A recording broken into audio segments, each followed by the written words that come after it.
নমস্কাৰ সমভাগী ৰাইজলৈ মোৰ চেনেলৰ অন্য এটা ভিডিঅ'লৈ আপোনালোক সকলোকে স্বাগতম জনাইছোঁ। সাজি কাচি একেবাৰে ৰেডি হৈ লৈছোঁ ৰাসমেলা চাবলৈ বুলি আৰু সহপৰিয়াল আহিছোঁ দেই। আৰু আহিয়ে কি প্ৰথম কাম কৰিছোঁ আমি জুবিন দাক প্ৰথমতে শ্ৰদ্ধাঞ্জলি জ্ঞাপন কৰিছোঁ আৰু তাতে ধূপ চাকি ধুনীয়াকৈ ব্যৱস্থা কৰা হৈ আছে যাতে সকলোৱে আহি জুবিন দাক শ্ৰদ্ধাঞ্জলি জ্ঞাপন কৰিব পাৰে।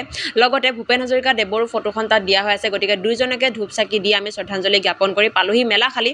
আৰু মেলাখালীত আহিয়ে মানে একদম সৰুকালৰ কথা এটা মনত পৰি গৈছে। কি জানেনে, আগতে মেলা চাবলৈ গ'লে লিষ্টত মানে হেয়াৰ বেণ্ড এপাত, ক্লিপ এযোৰ, মেহেন্দি এটা, এনেকৈ মানে 3টা বস্তু কম্পালচৰি থাকিবই।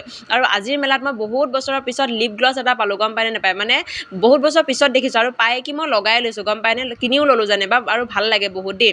পুৰণা স্মৃতিবোৰ মানে ৰোমন্থন হৈ গৈছে। আৰু ফুল দেখিছে ন, ফুলনি মানে বাগিচা হৈ আছে, গতিকে মই এইবিলাকত নাই, মই চিধা আহিছোঁ পানীপুৰি খাবলৈ। পানীপুৰি খোৱাৰ পিছত মিঠা পানখনটো লাগিবই, পূজা হওক মেলা হওক মিঠা পানখন মেইন।